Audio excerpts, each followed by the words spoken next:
Dzień dobry, witamy tego pięknego, choć śnieżnego i deszczowego popołudnia. Spotykamy się dzisiaj, aby porozmawiać o nadchodzących wyborach w Rosji, gdyż pojawił się kontrkandydat. I to nie byle kto, gdyż sam Igor Girkin. Ale zanim może przejdziemy do kontrkandydata, to powiedzmy, co się zmieniło, bo się troszeczkę zmieniło. My sobie tak postrzegamy te wybory w Rosji, że to będzie któraś niedziela, no a to się okazuje, że to nie będzie niedziela, bo mamy nową informację z komisji wyborczej, że wybory będą trwały, bagatela, 3 dni. Wow, to jak wiejskie wesele takie dłuższe. No, takie wiesz, 2 dni to było takie standard w Rosji, ale stwierdzili, że walczymy w 2024 o co? O frekwencję. Tu głównym celem jest wysoka frekwencja. Ja myślę, że zobaczyli frekwencję w Polsce i pozazdrościli troszeczkę. Tak, a więc będą takie fale, są zapowiadane, czyli wiesz, oni po pierwszym dniu będą wiedzieć, nie? Ile osób poszło, ile nie poszło. No i można pewne rzeczy tutaj podkręcić, podsterować, no różne rzeczy można robić. Dla władzy na pewno 3-dniowe wybory są wygodniejsze niż takie jednodniowe. W sumie może być tak, że no ty podpisujesz listę, że przyjąłeś i zagłosowałeś. Więc władza po pierwszym dniu będzie wiedziała, kto nie za bardzo chce głosować. Wiesz, po pierwszym dniu będą widzieli, ile osób poszło, tak? No i teraz można różne rzeczy zastosować, a więc możesz mieć różne warianty, tak? Więc jest to na pewno dla władzy lepsze, takie 3-dniowe, niż jednodniowe. Natomiast na ten moment tak nikt jeszcze nie chce startować. Znaczy zgłosił się jeden kandydat. Tak. I ja może wam... I to nie jest obecny prezydent. Tak. Ja może wprowadzę troszeczkę. Igor Girkin, znany również jako Igor Stierkow, prowokacyjny rosyjski nacjonalista i były szef wojskowy separatystów wspierających Rosję na wschodniej Ukrainie, znany ostatnio bardziej jako popularny vloger YouTube'owy czy telegramowy, gdzie w swoich piwniczych debatach lub monologach wygłaszał krytyczne uwagi pod adresem rządu i dowództwa wojskowego. Ogłosił, że chce kandydować na prezydenta Rosji. Ogłosił to wczoraj. No, troszeczkę ma problem, gdyż siedzi w areszcie i oczekuje na proces. Jest oskarżony o podżeganie do działań ekstremistycznych, a jako że wcześniej już też był kontrowersyjną postacią, tu może powiem, był związany z aneksją Krymu przez Rosję w 2014 roku. Był także skazany zaocznie przez holenderski sąd w związku ze zestrzeleniem malezyjskiego lotu MH17 nad Ukrainą w 2014 roku. W 2022 roku Międzynarodowy Trybunał Karny w Hadze skazał zaocznie Girkina na karę dożywotniego pozbawienia wolności. Tu dla przypomnienia Międzynarodowy Trybunał Karny wydał też nakaz aresztowania Putina, więc będziemy mieli chyba pierwszy przypadek w historii, gdzie Międzynarodowy Trybunał Karny w Hadze ma aktywne listy gończe za 2 kandydatami na prezydenta danego kraju. A Rosja mnie nigdy nie przestaje zaskakiwać, no chyba że Putin nie weźmie udziału w wyborach. Girkin oczywiście przyznał, że jest świadomy fikcyjnego charakteru nadchodzących wyborów prezydenckich, ale wyraził nadzieję, że jego kandydatura zjednoczy siły patriotyczne i pokrzyżuje plany Kremla dotyczące jednostronnego wyboru zwycięzcy. Oskarża również administrację o brak skuteczności w walce w wojnie na Ukrainie. Więc to jest tak zwany turbopatriota, który uważa, że wojnę trzeba prowadzić, tylko że jeszcze intensywniej, a charakterologicznie to chyba pan podobny bardzo z charakteru do Putina, też jest bez... O nie, nie zgadza się, nie zgadzam się, pokłócimy się teraz. Będziemy się kłócić zaraz. Będę się kłócił z tobą. Nie, no jak podobny? Chodzi mi o to, że Głosi jest zupełnie co innego. bezwzględnym mordercą bez Tak. skrupułów i chodzi mi no o ta tu jest, zbieżność tu są charakterów. podobieństwa, obaj są ścigani. To w ogóle bardzo ciekawe. Zobaczymy, prawdopodobnie nieścigany będzie trzeci kandydat. Pewnie tych kandydatów tak będzie 5-6, myślę. Kto na pewno moim zdaniem wystartuje? No Gennadij Tsiuganow, tak, czyli szef tutaj komunistów. On zawsze startuje i władza lubi jak startuje, bo to tam jest wtedy tak, że 10% zawsze na niego głosuje i to tak jest bezpieczne. Natomiast jeżeli chodzi o Girkina, Stryłkowa, no to dosyć niebezpieczna postać i niebezpieczna w mojej opinii dla władz. Pytanie jest, co władza chce zyskać, jeżeli go czy go dopuści na początku. No tak, bo musi zebrać najpierw podpisy, nie, więc później muszą to zbadać, czy to jest legalne, czy nielegalne, więc mogą go tam uwalić. No to wiesz, to jest decyzja władz, tak? Bo to, no tak. To wiesz, czy podpisy zbierze, czy nie zbierze. No wiadomo, że to nie ma znaczenia, no bo jak gdyby tutaj Putin decyduje, czy dopuszcza, czy go nie dopuszcza, bo on oczywiście ogłosił, natomiast no władza, tak jak ty mówisz, może powiedzieć, no niestety pan nie zebrał podpisów w wystarczającej ilości i nie może wystartować, nie? Poza tym on w tym momencie nie jest prawomocnie skazany, oczekuje na proces. Więc jakby został prawowicie skazany, to chyba już nie może się ubiegać. Wtedy nie. No właśnie, więc to jest takie, wiesz, tu niby chcę, ale mogą mnie uwalić wcześniej procesowo. No, czyli myślisz, że nie wystartuje? Nie, no ja bym bardzo chciał, kurczę. To by Chciałbyś? Było... No oczywiście, no byśmy mieli o czym kręcić postać, materiały. Uważam, że jest, no jeżeli mówimy o Putinie, że jest zbrodniarzem i jest bezwzględny, no to Stryłkow, myślę, na urzędzie prezydenckim byłby o wiele groźniejszą postacią, bo już nie otoczony oligarchami, bez skrupułów, bez wyrzutów, ideowiec, no tacy są wiadomo, że jeszcze groźniejsi niż ci, którzy chcą się dorobić, no tak. Bo wiesz, no jedni chcą wierzy w wystarczy piwnica, tak. Nie? Więc wiesz, no może bez przesady, nie? No aż tak to nie, ale wiesz, ale on chce budować to imperium, tak? A jednak tutaj Putin zależy lub nie zależy od tych oligarchów, to ten majątek też się dorobił, nie chciałby stracić. No myślę, że groźny kandydat, ale nawet nie w tych wyborach, bo to, co daje Stryłkowowi start w tych wyborach i zgłoszenie się i w ogóle, no szum medialny na pewno, no bo Reuters pisze, CNN pisze, zachodnie gazety o tym piszą, ale w Rosji również te informacje są, no na Kremlinka Show się pojawił komentarz dnia, no więc to jest jednak dla niego, no dosyć duży taki medialny rozgłos. I to na pewno dostaje. Zobaczymy oczywiście, co władza z nim zrobi. No ale możemy sobie wyobrazić, że w tych wyborach nie, ale czy w następnych nie mógłby się pojawić jako kandydat? Z jednej strony możemy sobie wyobrazić jakichś kandydatów mniej kontrowersyjnych. Oczywiście ktoś może powiedzieć, że Stryłkow byłby nie do przyjęcia przez kraje zachodnie.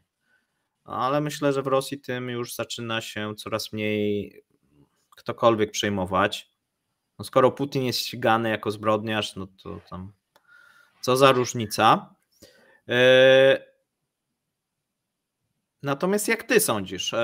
Sądzisz, że władza go dopuści do tych wyborów? Ja mam do ciebie tak, dojdę do swojej myśli, tylko pytanie. Kto stał za Girkinem? Służby, tak? Służby. Okej. Służby, myślisz, go nie upilnowały, żeby zapobiec temu, żeby trafił do więzienia, a może to jest plan?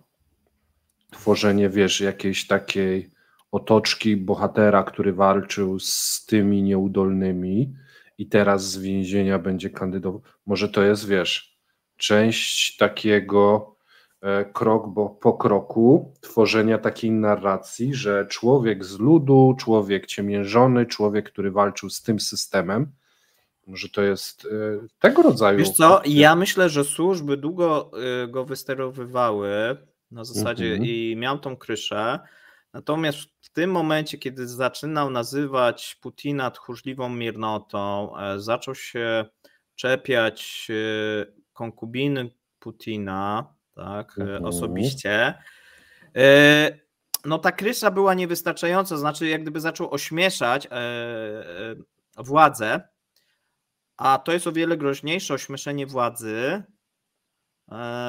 niż krytyka. No bo jeżeli on tam krytykował działania wojenne, to on był wygodny, tak? No bo był ten wentyl taki bezpieczeństwa. Natomiast w którymś momencie chyba sam się zapędził i stwierdzili, że jest mniej pożytku, a więcej problemów, nie? Bo do któregoś momentu był pożyteczny i myślę, że Putin go tolerował, a w którymś momencie, jak to czasami bywa, w tych swoich, wystąpieniach się zapędził za daleko, no i trzeba było pokazać mu i innym przede wszystkim, bo nawet nie mu, miejsce w szeregu. No dobrze, ale to popatrz. Jesteś pewien, że on, to co mówił, to była jego inwencja, a nie rozkaz? Myślę, że częściowo była jego inwencja. Znaczy było na zasadzie masz krytykować, ale wiesz jak to jest. Dostajesz wolną rękę i w którymś momencie cię poniesie. Tak jak ciebie czasami poniesie, że na przykład kogoś krytykujesz, nie? To tak może być. Został wysterowany? Ja myślę, że częściowo był. Natomiast w dużej mierze to nie jest człowiek też głupi, tak? Bo że on jest tylko taką marionetką i kukiełką. Nie, dano mu pewien obszar, no i w tym obszarze, zaczął budować swoją pozycję, w którymś momencie, był wygodny, potem przestał być wygodny, zaczął przeginać, jeżeli chodzi o te swoje wypowiedzi. Widzimy, że różnie też potraktowano, tak? Bo zobacz, jak to była taka gradacja. On areszt, a Kwaczkow, zobacz, co dostał, nie? No też krytykował, ale nie krytykował i nie obrażał. Czyli nie mówił nigdy o prezydencie tchórzliwa miernota, nigdy nie mówił nic na temat rodziny Putina, więc dostał grzywnę. Okej, ale Girkin nie dostał otwartego okna czy herbatki, tylko dostał areszt. Bo właśnie. Słuchaj, dostał areszt i ogłasza kandydaturę w starcie na wybory prezydenckie, więc to też, z perspektywy 2-3 miesięcy ja bym się z tobą zgodził, ale z perspektywy tego, że on teraz ogłasza, to ja zaczynam się zastanawiać, kurde, może to był taki plan, 3-4 miesiące posiedzisz, później ogłosisz start, zrobisz szum, będziesz wywierał nacisk jakiś właśnie na Putina, czy tamtą część władzy, bo tam dalej, może ta walka bulldogów pod dywanem jest, no tak i to jest cały czas jakiś element, którego my oczywiście teraz nie dostrzegamy, no bo ciężko by było, żebyśmy dostrzegli.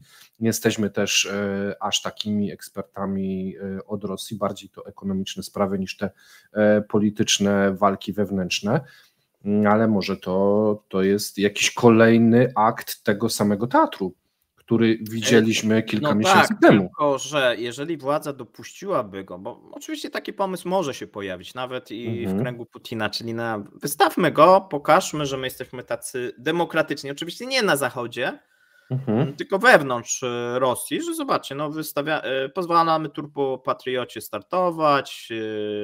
Ale za krat, czy jak? No bo to... Za krat. Okay. Za krat, żeby w razie czego powiedzieć, że jednak jest winny, nie?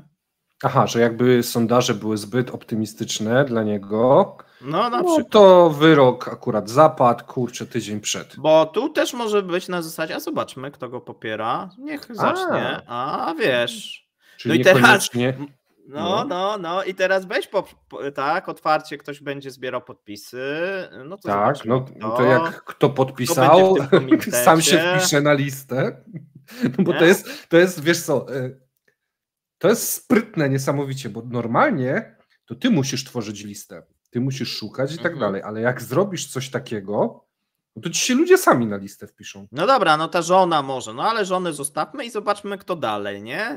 Jacy jego przyjaciele, kto będzie się a zawsze można ich oskarżyć potem o jakąś, znaczy coś tam się znajdzie, to nie jest jakiś problem, tak, w obecnej Rosji, a mamy już jak gdyby, widzimy, mamy konkretne nazwiska. No i teraz, a jeszcze jest jedna rzecz, czy będą się bać, czy się nie będą bać? No to też będzie taki sprawdzian. No tak. A nie, na zasadzie wiesz, on mówi, że startuje, a na przykład okazuje się, że no niestety nikt nie znajduje się, kto by zbierał dla niego podpisy, go popierał. No i wtedy Putin mówi, aha, no dobra, no to wszyscy się boją. A czy ta opozycja jest? No bo ta opozycja wokół Nawalnego widać, że jest rozbita. No tak, sam Girkin powiedział, że to jego kandydatura ma na celu zweryfikowanie, żeby inaczej, zmobilizowanie opozycji do zebrania się wokół niego. No właśnie.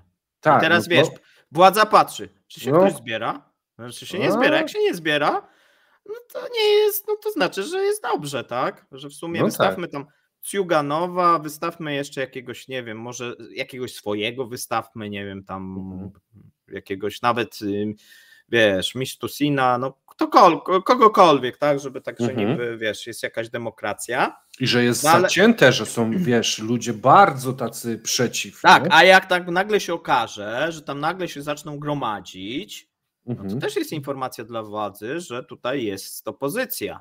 Nie? Czyli on jest w tym momencie nawet pożyteczny nie, myślę, że to nie by służbom, było pożyteczne. A Putinowi. Tak, no bo będzie pokazywać, jak ta koteria wygląda, kto ewentualnie może go poprzeć, no bo to wiesz, no to nie jest tak, że wybory są w marcu, no to trzeba listę, poparcie, billboardy mają być, nie? No to wiesz, to tak samo się wszystko nie zrobi, nie? Ale wiesz, co mi się przypomina? Prigorzyn. Pamiętasz sytuację, jak był bunt Prigorzyna i część dowódców na przykład wstrzymało swoje oddziały, nie jechali, a później, wiesz, wszystko się wyczyściło. Można było posprawdzać, kto, co, jak, a tu jest jeszcze więcej czasu i to nie jest tak, że nagle jesteś zaskoczony, tylko wiesz. No tak.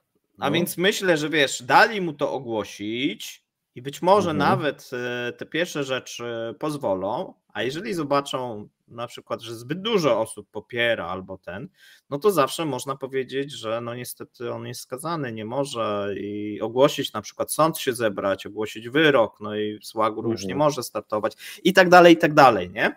Może też pogorszyć się jego stan zdrowia. No tak, no może, nie? Bo on już taki chorowity jest, nie? Wiadomo. Tam już swoje lata ma. A więc no myślę, że to jest, wiesz, w jakimś stopniu jakiś teatr wygodny dla władzy. To ja mam do ciebie pytanie. Który jeszcze jedną rzecz robi, nie? Bo tworzy się też taka dyskusja i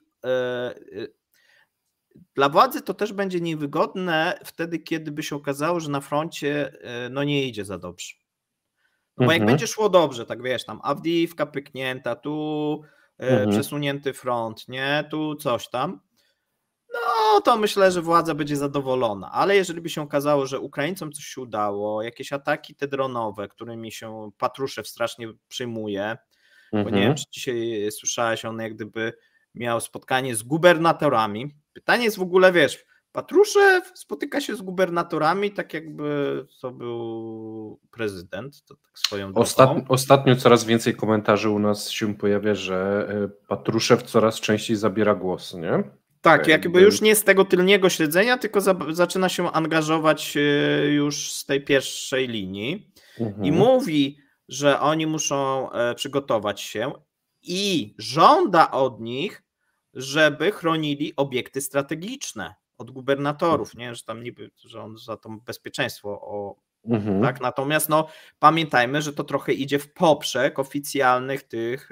posad, tak? No bo to trochę powinno inaczej jednak wyglądać, jeżeli byśmy patrzyli na tą hierarchię. A więc widzimy, wiesz, że ta szara eminencja no, wchodzi już w te pierwsze buty, mówi na temat zakazów eksportów, mówi na temat, jak ma wyglądać bezpieczeństwo Rosji. No moim zdaniem no to jest taki też jasny sygnał, że ta sytuacja wcale, jeżeli chodzi o władzę, to tam nie jest stabilnie i jest jednolicie, stabilnie i wszystko jest takie tip-top, to nie jest i że wszystko Putin kontroluje z bunkra, no chyba tak do końca to nie wygląda. Skoro widzimy tego Patruszewa, nie, no bo to powinien Putin wystąpić, ewentualnie premier, ewentualnie powiedzmy szef FSB, jeżeli byśmy tak chcieli, a nie były szef i tak dalej. No jak ktoś był szefem, to już na zawsze zostaje szefem. No tak, no szef wszystkich szefów, nie? Tak. Ale ja mam do ciebie... Do tego Girkina, to myślę, że wygodne to jest dla władzy jako teraz taki wentyl, bo jeżeli się okaże, że tak, porażki na froncie, coś tam, patrzymy to poparcie i patrzymy teraz, kto jest. Ja mam do ciebie pytanie. Skoro my z Polski to widzimy, to myślisz, że Rosjanie, oligarchowie i ludzie, nie wiem, biznesu, ci, którzy mogą coś znaczyć, tego nie zauważyli? Że to może być taki mechanizm? No właśnie, więc to jest taka gra, znajdźmy największego idiotę, który wpadnie. Takie, wiesz... I tak i nie, bo wiesz, pamiętaj, że władza też jest nieomylna i też popełnia błędy, bo tu też zakładamy czasami, że tak wiesz. No tak. Gdyby oni mieli zawsze świetny plan, to tak. No to tak, to Kijów byłby już rosyjski, tak. A my byśmy pod Warszawą się bronili. A więc to tak nie wygląda, tak? Tu też popełniają jakieś błędy, ulegają emocjom. Pamiętaj, że wiesz, że Putin nie ma oglądu sytuacji taką, on nie siada codziennie, nie ogląda Kremlinki Show, chociaż są takie... Przynajmniej jeden z jego sobowtórów stara się. Tak, są takie tutaj podejrzenia, natomiast no, dostaje tą informację najczęściej od swoich współpracowników. Tak. No i tu, wiesz, mogą być różnego rodzaju, wiesz, koterie, różnego rodzaju, no bo to jest człowiek służb.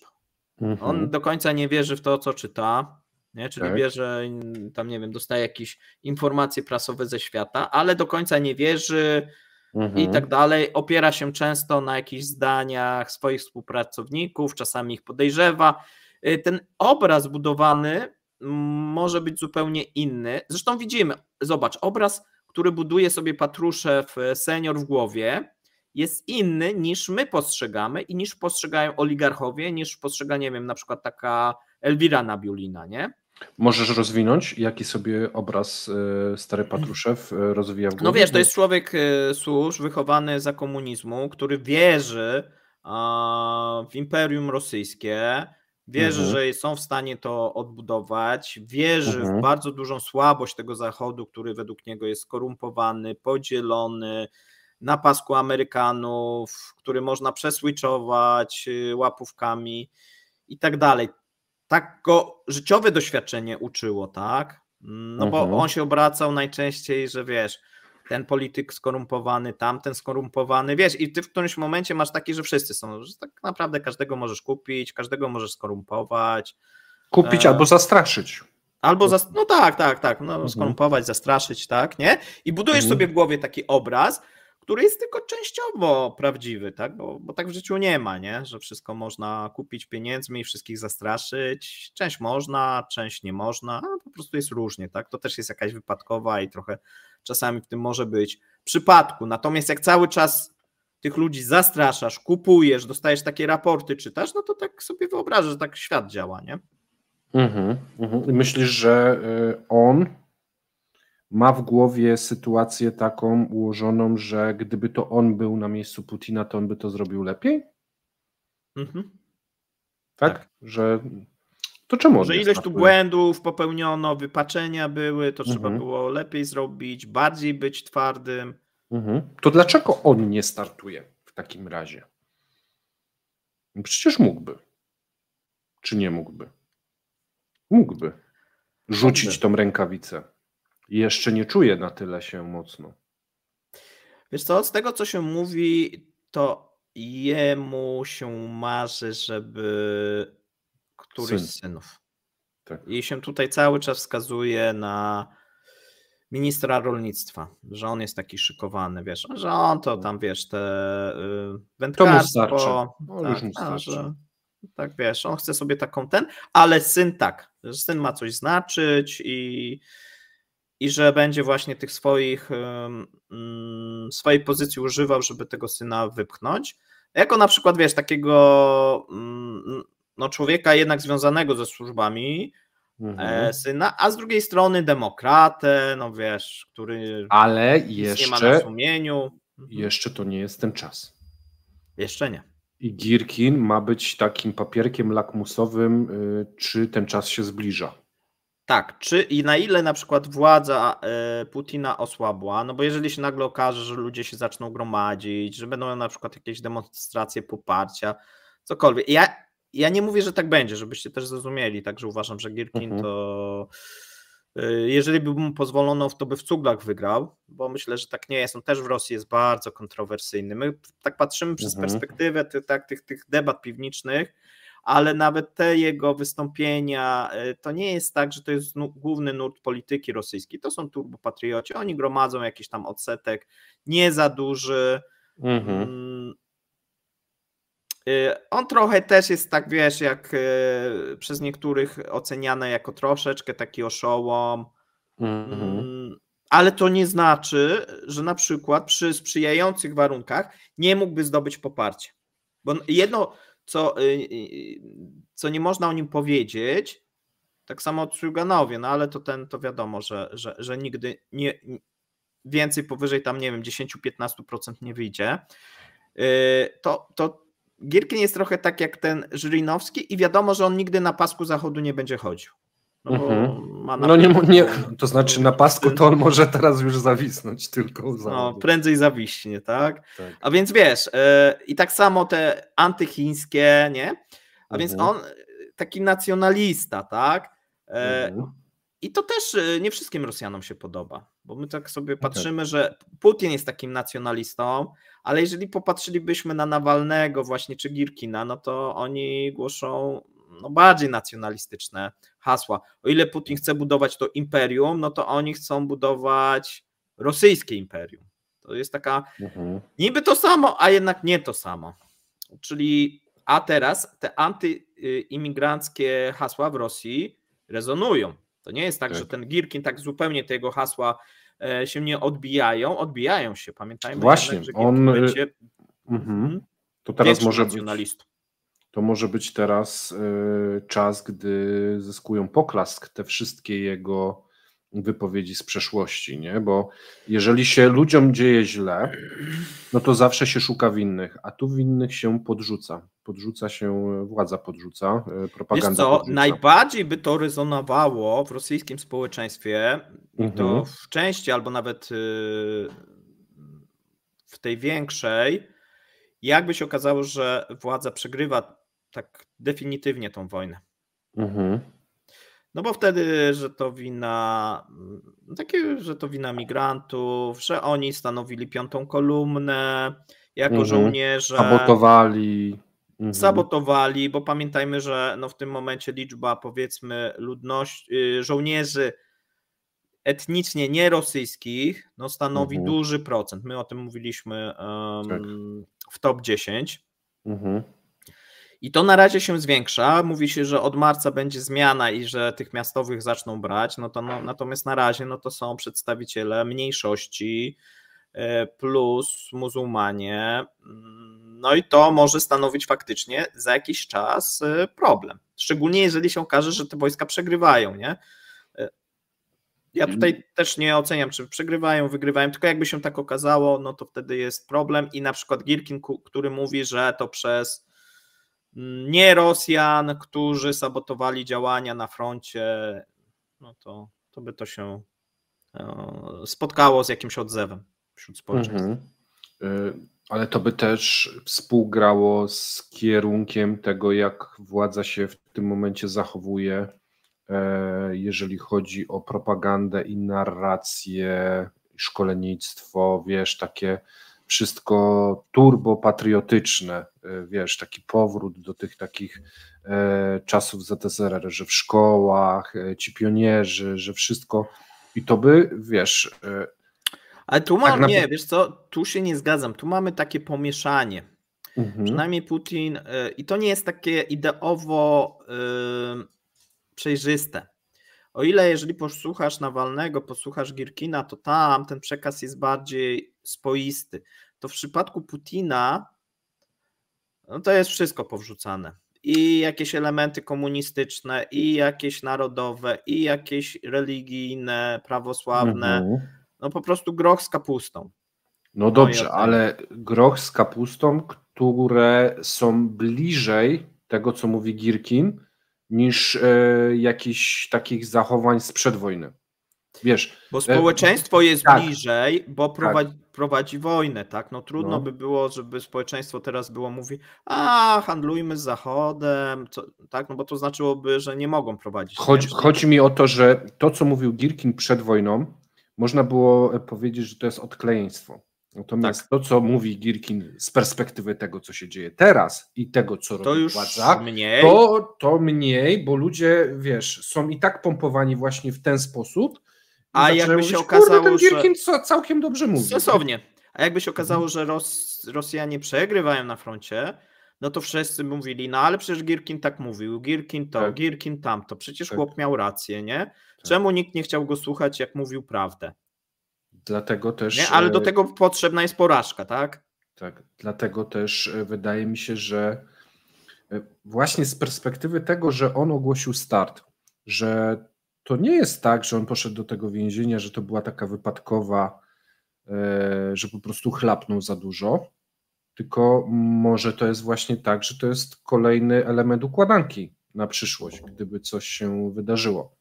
I tu mi się tak zapala ta lampka, że... Tak, dokładnie się tutaj zgadzam, wiesz, że na zasadzie takiej, że on może być jeszcze przydatny właśnie dla służb i... Ale w ten sposób, że musi iść do więzienia, że tu się wszystko wtedy, wiesz, to jest tak jak taka muzyka, że tu wszystkie nuty do siebie pasują, że to, że on krytykował, no to logiczne jest, że pójdzie do więzienia.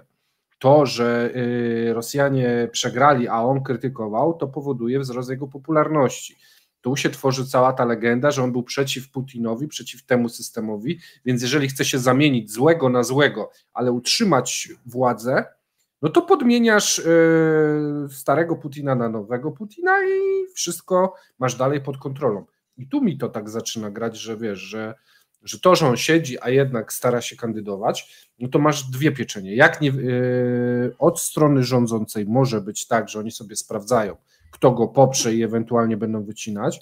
Listę masz, kolejna lista w Rosji. Tak, sami stworzą. Ale od drugiej strony, od strony służb, oni go, to się mówi, legendują chyba, nie? Czy coś takiego, że tworzą mu całkiem taki życiorys, że on od początku wytykał błędy i jak będzie zamiana, no to nawet jeżeli by nie wygrał, nawet gdyby to był syn Patruszewa, ale na przykład mógłby być Girkin jego jakimś doradcą albo coś takiego w przyszłości. Różne, wiesz, takie, będzie przydatny, wiesz, bo to jest taka ładna karta, walczył z Zachodem.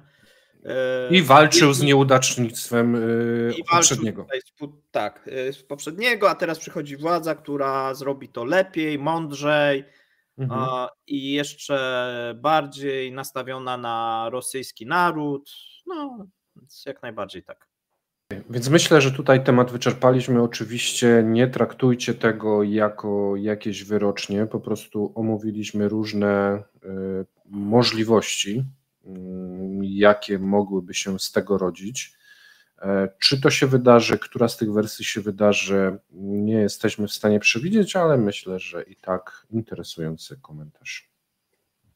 Dziękujemy, życzymy miłego popołudnia, miłego wieczoru. Trzymajcie się. Cześć.